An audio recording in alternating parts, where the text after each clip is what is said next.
Ever wondered if you could, really power your phone with a potato? Or maybe an onion? That viral video back in 2007 claiming to charge an iPod with an onion soaked in Gatorade probably got you curious, right? Maybe even led to a few sticky USB ports. Well, today we're doing a deep dive. We're looking at this fascinating world where biology meets battery tech biobatteries. It really is a compelling idea, isn't it? And, harnessing nature for energy, that's not exactly new. But the actual science behind biobatteries, that's moving incredibly fast. Right. So yeah, we're going to explore how these biological systems actually generate power, and importantly, how they stack up against, well, the traditional batteries we all use every day, and really what it all means for a more sustainable future. Absolutely. And the sources you sent over were fantastic, really insightful stuff. Thought they were helpful. Yeah, everything from detailed biology texts on electrolytes, how batteries work fundamentally, to cutting edge research on plant power, and yeah, that deep dive into the whole onion charging thing. The infamous onion, yes. Exactly. So our mission today really is to pull out the key takeaways for you, the listener, give you those aha moments, make sure you leave really understanding this incredible green tech. Okay, let's get into it. So let's kick things off with the fundamental question. What exactly is a biobattery? Is it just a fancy term for, say, a lemon battery from a science fair? Not quite, hey? Though the basic principle, using natural stuff to create a current, it does share some roots. Biobatteries, or biological batteries, are energy devices that generate electricity using biological materials or processes. The key difference from conventional batteries, which rely on heavy metals, synthetic chemicals, is that biobatteries draw their power from breaking down organic compounds, things like sugars and starches. Okay, that immediately sounds much greener. So how far back does this idea actually go? Well, the potential of biobatteries started getting serious attention back in the 1970s. The core concept often involves what are called electrogenic microorganisms, basically, bacteria that have this amazing ability to generate electricity just as part of their, well, living. Think of it like this. As they eat or metabolize nutrients like glucose, they release electrons and protons. And those are what we can capture and channel to create an electrical current. Wow, that's amazing. So bacteria are basically tiny power plants. Are there different kinds of these biobatteries then? Yeah, broadly speaking, there are two main types based on how they get that energy out. One approach uses microbial fuel cells, or MFCs. These cells use the whole microorganism. They basically eat organic stuff and generate electricity as a byproduct. It's like getting bacteria to do the heavy lifting of the chemical reaction for you. The other approach uses enzymatic biofuel cells, EBCs. Now, instead of whole organisms, these use specific enzymes, biological catalysts, to break down biofuels like glucose or ethanol directly into electrons and protons. Both systems ultimately generate electrons that can flow through an external circuit. That's your power. Right. You mentioned glucose and chemical reactions. This brings us to another key thing in our sources, electrolytes. We hear about them in sports drinks all the time, but what role do they actually play in a biobattery or any battery? Oh, it's absolutely crucial. Think of electrolytes as the highway, the medium that conducts electricity between the battery's electrodes. An electrolyte is a compound that, when dissolved, breaks apart into charged particles, ions. Like table salt in water, right? It becomes sodium ions and chloride ions. These ions are the tiny couriers carrying the charge, making sure energy flows. And the sources list a whole bunch of important ions: sodium, potassium, calcium, magnesium, chloride, bicarbonate. I guess that's why athletes need to replace electrolytes when they sweat heavily to keep those couriers working. Exactly. Precisely. These ions are constantly managed in our body fluids. What's really fascinating and key for biobatteries is how these ions move in living systems. See, water can just flow across cell membranes pretty freely, right? Passive diffusion. But these electrolyte ions, because they're charged, generally can't do that. If they could, cells couldn't maintain the specific ion balances needed for life. So how do they get across them? They need special mechanisms. One is called facilitated diffusion using protein channels, kind of like a specific gate. The other is active transport. And this is really interesting because it actually requires energy, often from ATP, to physically pump ions against their natural flow using carrier proteins or pumps. Controlling this ion movement is fundamental to life, and it's something we try to mimic in biobattery designs. Okay. That makes sense. And this leads us nicely back to those viral videos and the onion question. Charging an iPod with an onion. Our sources tackled this directly, so what's the final word? Was it real? Hey, the verdict on that 2007 Onion video. the one with over 10 million views, it was a hoax. Or maybe more accurately, a parody. The creators, Household Hacker, even said their goal was to make you think critically. Oh, okay. Yeah, lots of people tried it. They mostly just ended up with sticky USB cables and no charge. A single onion, even drenched in Gatorade, just isn't going to power your iPod. Doesn't work like that. Right, so it's not totally impossible for fruits and veggies to generate electricity. It's just not that simple. Exactly. You've got it. The basic science, generating some current from fruits or vegetables, that is plausible. But you need a proper electrochemical cell setup. That means two different electrodes, like a zinc nail and a copper coin, immersed in an electrolyte solution. And that's where the fruit or vegetable comes in. It provides the acidic ionic juice, like lemon juice does. The reaction between those different metals and the acid creates the current. And didn't the sources mention a real-world example where this actually worked, but on a much bigger scale? Yes, they did. There was this technology-based art installation. It successfully charged a Nokia phone, a Lumia 930. But get this, it used 800 apples and potatoes. 800? 800. And they were all connected with hundreds of zinc-plated nails and copper wires laid out on a wireless charging mat. It produced, on average, about 20 milliamps and around 6 volts. So, yeah, it's possible, but it takes a pretty substantial, carefully engineered setup. Way more than one onion. Oh, okay. Definitely not practical for my pocket then. So if we're not using 800 apples, what are researchers actually using for these biobatteries? Our sources mention a focus on non-food crops, which seems really important for, scaling this up. That's a critical point, yeah. For widespread use, you don't want to compete with food sources. One promising non-food crop that came up is the tropical almond Terminalia catapa. Apparently, it's abundant, grows quickly, dense leaves and fruit, and the paste made from it. High in glucose. Ah, glucose. Back to the fuel source. Yes, exactly. The key energy source. Its glucose concentration can be up to nearly 24 milligrams per milliliter. And what's really fascinating is the research didn't just stop there. They look at ways to actively boost its performance. Because researchers were always pushing the boundaries, right? Trying to get more power out of these designs and materials. So with this tropical almond paste biobattery, they found that adding something surprisingly common, acetic acid, significantly boosted its performance. Acetic acid, like vinegar. Yeah. How much of an improvement are we talking about here? Yeah, basically dilute acetic acid. The battery, without any added acid, produced about 0.25 milliwatts, which is, something. But when they added the optimal amount, turns out it was a 20% concentration. The power jumped to 1.62 milliwatts. Wow, that's a big jump, like more than 6 times the power. It's a significant increase, yeah. Yeah. Makes it much more viable. And this particular battery design also kept a stable current of about 2 milliamps, going for over 200 hours. That's pretty good stability for a bio-based system.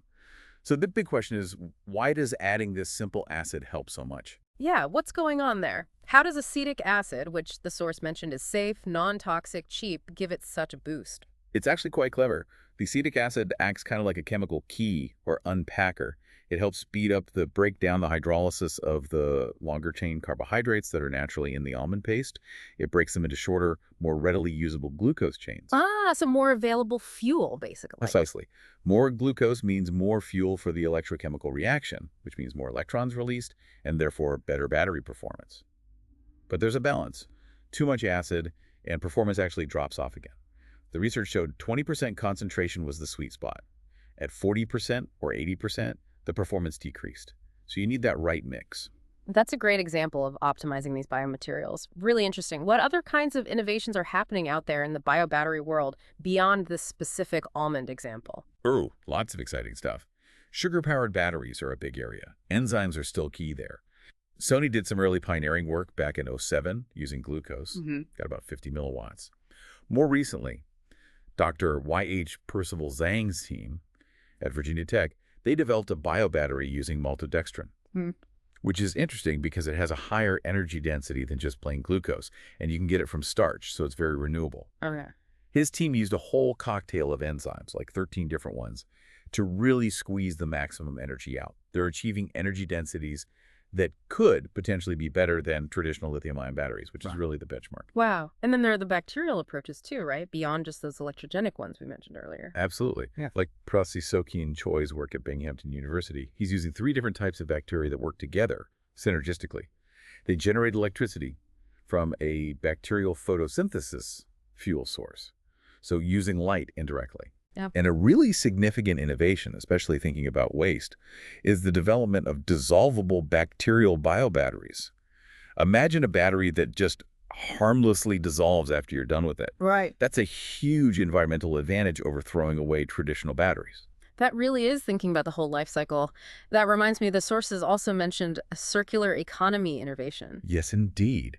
A company in the UK, Circular Bioenergy Technologies Ltd., they developed something called the biopower cell.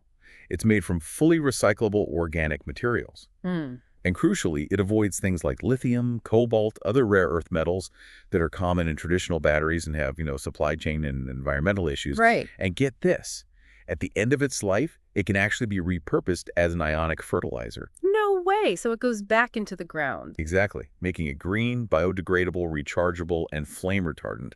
It really ticks all the boxes for a circular economy approach. That's incredible. These innovations sound amazing. So where are we actually seeing these biobatteries being used, or where could they make a difference soon? Well, the applications are starting to get quite diverse. That Spanish company we talked about earlier, they launched a terrestrial panel model in 2022. A panel about 7 by 7 square meters, it can generate around 15 watt-hours a day. Now, that's not powering your house, but it's enough to run, say, 6 small light fixtures or 1 bigger light plus motion sensors. Okay, so specific lower power applications. Exactly. And it is being used, illuminating urban parks, gardens, powering IoT sensors like air pollution meters. They've been installed in office buildings, parks, hotels, even that 21st century monument in Silicon Valley. I also saw something about integrating them into urban furniture. That sounds very sci-fi. It does, doesn't it? But it's happening. They can be built right into things like park benches that have plants on them, turning them into basically cell phone charging stations powered by the plants nearby. Wow. There's even a system where they use the plant's sensitivity to electrical current, like a switch. You touch a leaf, and it can turn lights or other devices on or off. That's wild. So it's not just about power generation, but enabling new kinds of interaction, too. Yeah. Exactly. It opens up some really interesting possibilities. So stepping back a bit, beyond just making power, what are the big picture advantages of biobatteries compared to the traditional ones we use? The ones often full of nasty stuff like mercury, lead, cadmium. Well, the core advantage is obviously their eco-friendliness and sustainability. You're Right. getting electricity, potentially round the clock, from renewable biological materials. But the benefits go further, like integrating irrigation with these systems. That can lead to up to 50% water savings. You can lower surface temperatures in urban areas by maybe 4 degrees Celsius, and they can actually curb CO2 emissions up to maybe 330 grams per square meter per year, depending on the setup. That's significant. Yeah. Plus, they're non-toxic, flame retardant. Some are even compostable, like we mentioned. It's a huge contrast to the hazardous waste and disposal headaches of traditional batteries. So, connecting it to the bigger picture, it means a much smaller environmental footprint for making and getting rid of batteries. And it's a move away from relying so heavily on finite heavy metals. Okay, it all sounds incredibly promising. But let's be realistic. The sources also pointed out some pretty big challenges still, right?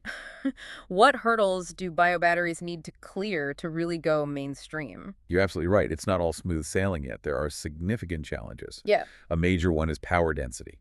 Right now, biobatteries generally just don't pack the same punch as conventional batteries. Their power output is lower. That limits them, for high-power devices. You're not running an electric car on current biobatteries, for example. Oh, okay. Another challenge is longevity and stability. Biological components, enzymes, they can break down over time. That means a shorter operational lifespan, maybe lower efficiency as they age compared to a lithium-ion battery. And then they're scaling up, making these systems produce large amounts of electricity reliably and cost-effectively. That still needs more research and development. So still a way to go. The journey isn't over. What does the future look like then? What's being done to tackle these challenges? The future looks bright, I think. But yeah, it definitely requires continued innovation. Research is really laser-focused on improving efficiency, stability, and scalability. That means advances in biotech, material science, bioengineering, all working together. We're seeing lots of work on new types of sustainable electrolytes, aqueous ones, organic ones, even solid-state electrolytes. And people are integrating advanced materials to boost performance. Things like graphene, its conductivity is excellent, helps stability. Graphene comes up everywhere. It really does. And also things like metal organic frameworks, or MOFs. They're great for storing ions, improving conductivity and stability too. There are examples like new aqueous electrolytes based on ionic liquids from UC researchers, or polymer-based solid-state electrolytes from University of Michigan that work with lithium metal. Lots of different angles being explored. It really sounds like there's a strong push for this kind of green innovation globally. Absolutely. You even see it reflected in things like patent offices. The UK Intellectual Property Office, for example, has a green channel. It basically fast-tracks patent applications for inventions with environmental benefits. Oh, interesting. Yeah, it can cut down the time to get a patent granted significantly, which helps secure protection, attract funding, maybe even unlock tax benefits. It just shows that, globally, there's a recognition that these technologies are really important and need support. Wow. Well, from debunking those onion myths to exploring actual plant-powered panels charging phones, this deep dive has really peeled back the layers on biobatteries, hasn't it? It's clear they're this fascinating meeting point of biology and tech, offering a genuinely renewable, sustainable way to think about energy storage. Definitely. And while those challenges, power output, longevity, they're real, absolutely. But the pace of innovation in materials and microbial engineering, it's really remarkable. I think biobatteries are genuinely poised to become a really key player as we shift towards a greener energy landscape. They're steadily closing that gap. So, what does this all mean for you listening? Well, next time you see a plant, maybe think beyond just photosynthesis. You might actually be looking at a future power source, literally growing from the ground up. And it raises a bigger question, maybe something for you to mull over. If we can harness these intricate biological processes for energy, what other natural systems out there might hold untapped power for our sustainable future?